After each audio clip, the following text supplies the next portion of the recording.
I grew up as a kid looking to the stars. Not necessarily did I understand that that information was going through a filter. When I see the photos, all I see is these photos, believing that this is my opportunity to look over the shoulder of the star, you know, in the trenches and see what they do, not realizing that this is now already gone through a filter, and the filter has been touched by the expectation or the highly idealized vision of what an editor or a person who'd been delegated the responsibility to get the great photo and have the great shoot thought would be important, and realize how that influences what I saw. You know, if the great photo shoot and the great photos in their mind was represented by hoisting these huge poundages, looking incredibly veiny and you know, over the top, exaggerated, muscular, in great condition, the message I got was that they look like this all year round, and this is what it looks like in the trenches when he goes to the gym in his neighborhood, in his location, and just goes and works out. I don't recognize that it's him on location with the great lighting, with the great coming through this filter. I couldn't recognize the filter. So in short, I would be influenced to think the same way. Every day is a sunny day. Every day the athlete's in shape and looking like he just tore out of a Flex magazine, you know. And every day, you know, he's hoisting these huge poundages. And if I am going to aspire to look and be like that, then every day for me has to be that. Not realizing that every day for even the subject is not that. And it could not be that and be still realistically possible for him to be the star that he is.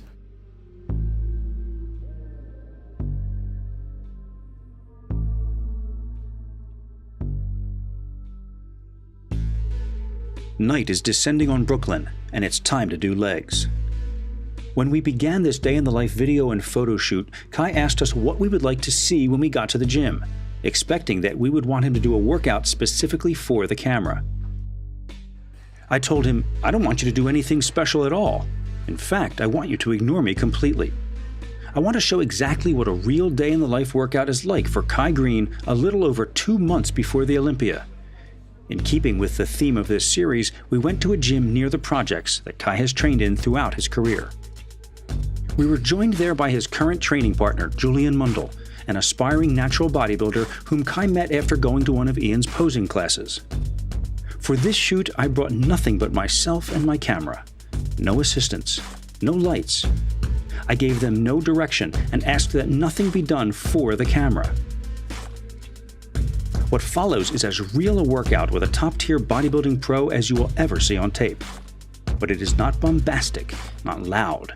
There is very little screaming and yelling, except when absolutely necessary, and the weights used will not blow your mind.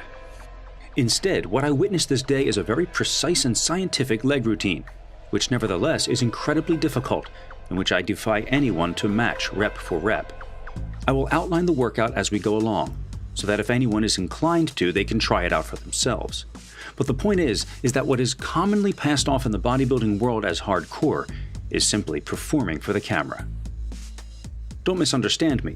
I'm not doubting that athletes like Branch Warren or Dana Lynn Bailey are sincere when they train on film. For many, a high energy level in the gym is a necessary component of their workout routine. I'm just saying that in my experience, I haven't seen it that way. The athletes I have worked with have been, for the most part, quiet, thoughtful men and women, even when training very hard. I think there is a misconception about what it means to be hardcore when it comes to bodybuilding. All too often, that term is used for displays that could be better described as ego lifting. Sometimes that can be inspiring, but it can be off-putting and misleading as well. There's a lot to be said for, you know, seeing a person work at something. And when you work at something honestly, you know, when people see that and they can see that it's just pure honesty behind it, there's something about that people can get behind and support.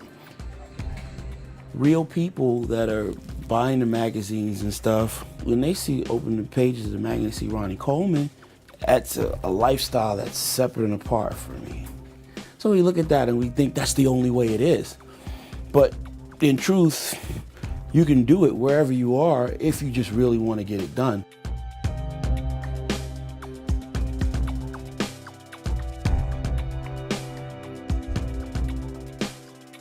So recognizing the filter, I think, helps me now make a lot more sense of this journey and why it's important for me to turn around and say to the younger aspiring stars out there, hey, dude, you know, get your form right, learn how to feel, think about your mind. Your mind is driving this whole thing. In the past, Kai has worked one-on-one very closely with his trainers. Lately, he has found that less necessary, and instead has begun to mentor other promising bodybuilders. Julian herself has undergone a startling transformation and is now taking it to the next level, preparing for her first bodybuilding show. She has been very fortunate to have found Kai to guide her, and Kai obviously sees something in her which he finds inspiring. She's untapped potential, very, very well, natural. We went from living almost sedentary to just deciding, hey, you know, I'm gonna start exercising, and just really started acting like it was an addiction. She became unsettled and wouldn't allow herself to accept anything else but that. Almost to a point of becoming neurotic, you know, and appearing kind of weird to her friends, but to people that knew her before. I wanted to look good. I wanted to be the it girl. I wanted to be able to put on a bikini and feel good. And that's what made me do it. Kai's the best, man. He takes time to teach people. I'm used to going to the gym and, you know, I'm doing bicep curls with 45 pounds.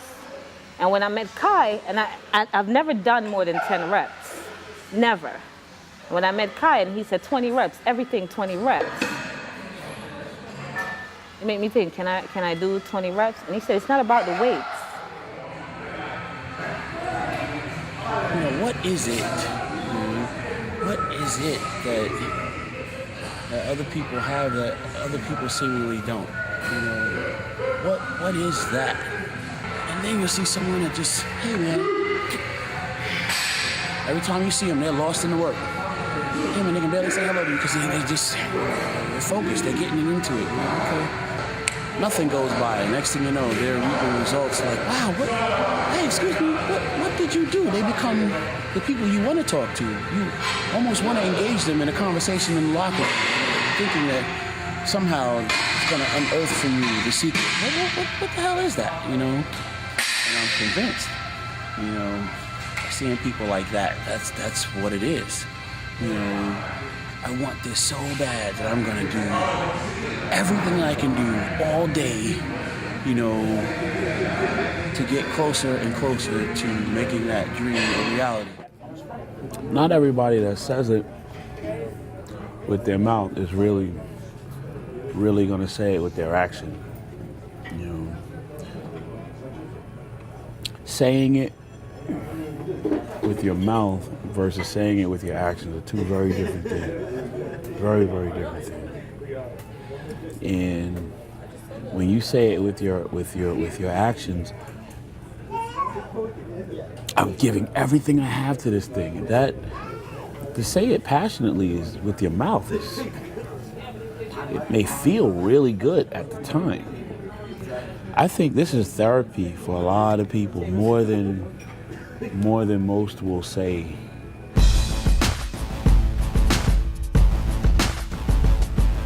I feel good. It just feels good to know that I did this. You know, there is no easy way. There is no quick fix. You know, and a lot of people need to know that. And I'm not gonna stop. I will be the best one day. I will be. And I'm not gonna stop here. I'm not. Julian's determination is admirable, and she's going to need plenty of it to get through this workout tonight.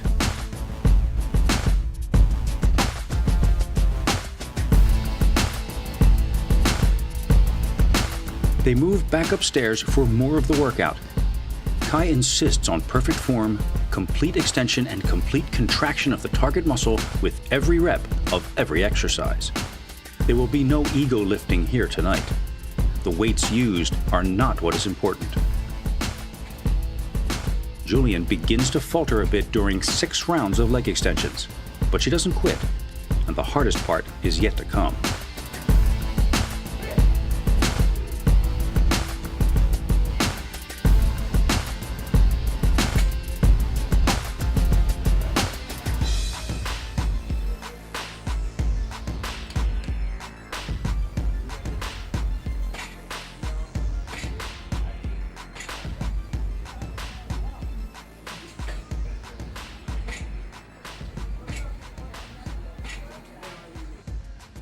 The final exercise tonight is, of course, squats.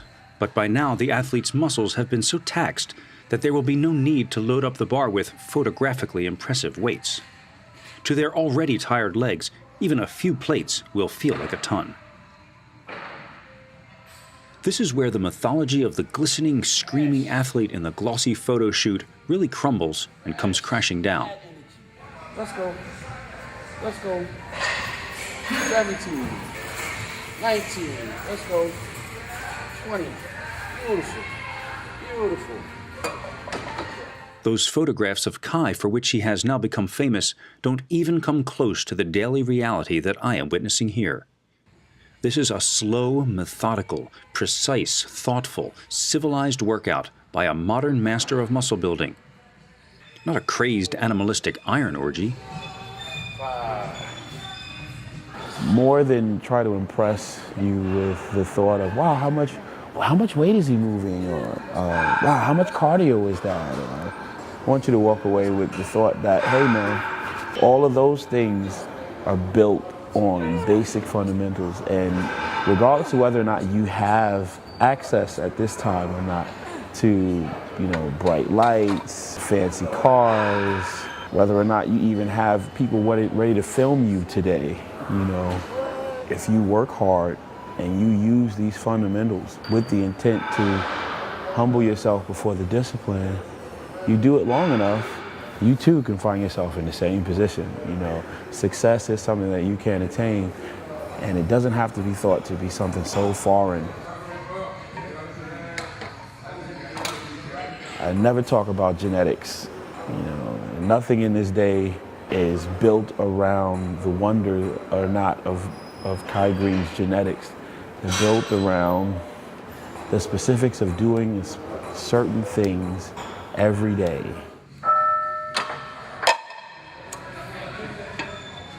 And even when it gets difficult, if you believe that you can be successful at doing it, you have a purpose for getting these things done, then success can follow. All right.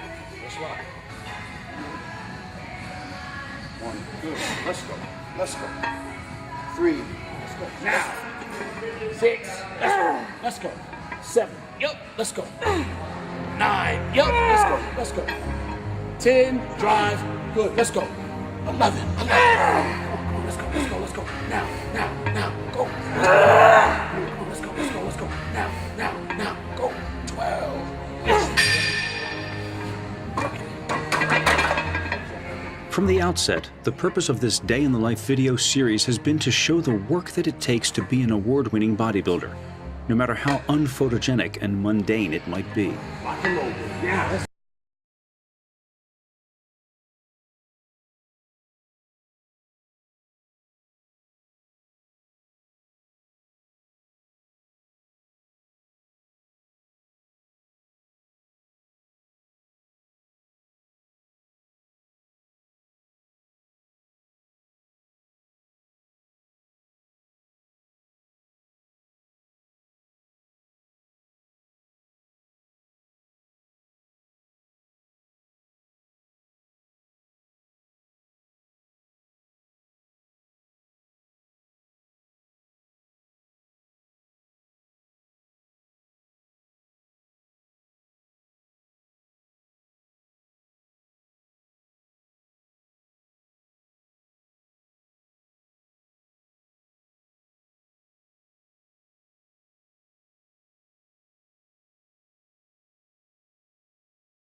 at the time that you dare to dream.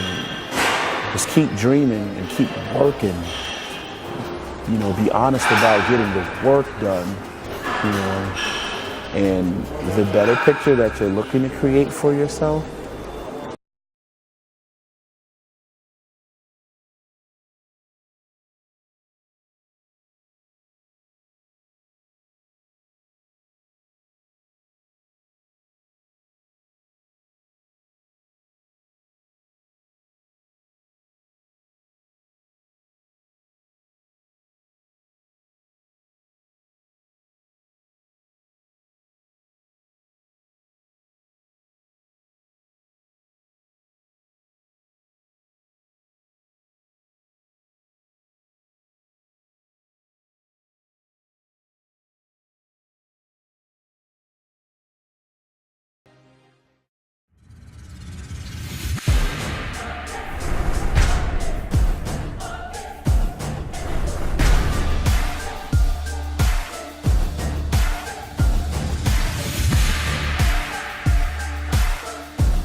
You can't aspire to win the show, and if you just see the show as the show that day, something separate and apart from the little each day and the little things that you do in the totality of that day that add up to an efficient day of efficient action.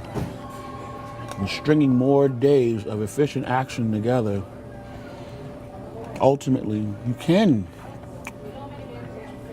produce the end result that you're looking for. And this is not believing in some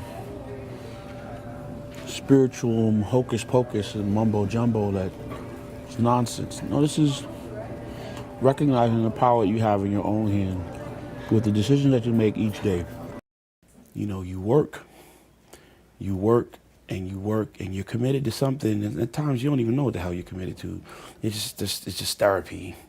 It's something to do that it's different from, you know, just being lost in your own not so nice thoughts. And it's an opportunity to think about something a lot nicer or to do something that's with more purpose than. So you do it, and you take your passion and you put a lot into it, and at some point you get recognized for it.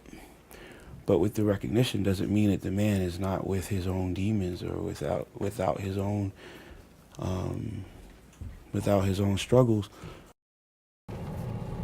You know, do not, if you're a beginner bodybuilder, please do not take for granted that you can just leave the house with one meal and I'll get another meal as I need while I'm out there, because I can just stop here, I can stop there, I can get no, because in truth you're a beginner bodybuilder. You're not a seasoned veteran.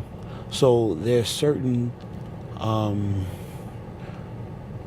things you can't get away with because you have not developed the discipline and the strength of character yet that are necessary. Those are skills, those are tools that are necessary that have to be developed. They're not, shortcut methods. You have to, I believe the beginner bodybuilder has to go through the process of cooking his meals, each one of them, cook all of them, pack them up in a Tupperware, take them with you, go through the process of having them, opening them up, eating them.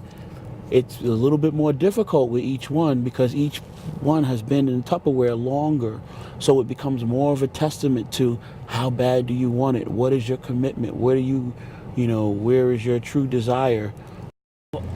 I have a friend that, has wanted to do a bodybuilding show has been talking about doing a bodybuilding show for 15 years now, and I'm convinced that the reason why he hasn't is because he's holding himself back. Why is he holding himself back? Because he doesn't.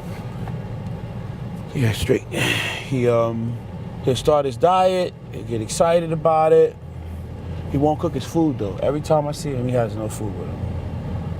Yeah. Then he'll go and get a roti, which is a traditional West Indian style food prepared at a local West Indian style eatery.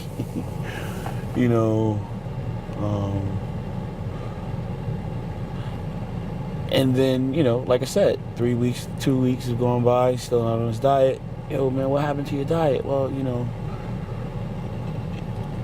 and I'm convinced that is what happens. It's one thing to philosophize about training strategies and to,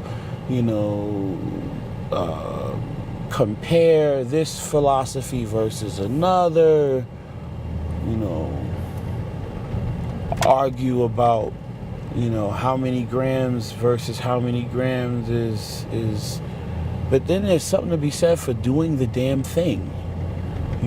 Just do it.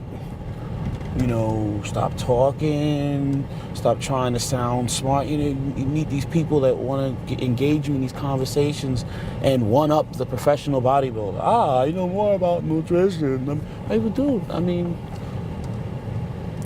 I'm not straight.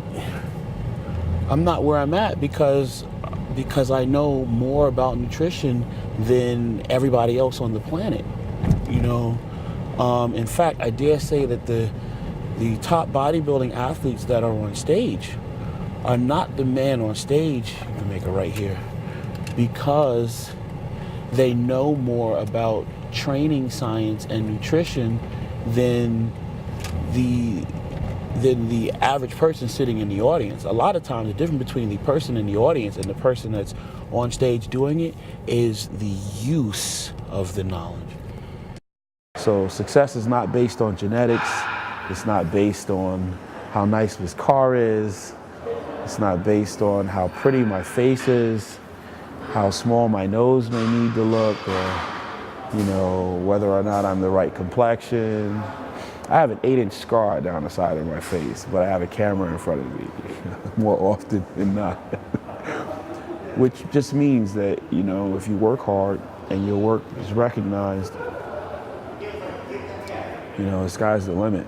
So for all those people out there that think they're ugly and everything, I'm gonna hold it down for you. But more importantly, you can still be a success. And for all those people that think, well, I'm too short, well, I'm gonna hold it down for you. And more importantly, you can still be a success. Find the things that you're excited about and that you can give your all and you can work really hard towards attaining it. String those days of efficient action together, and success can happen, even for you.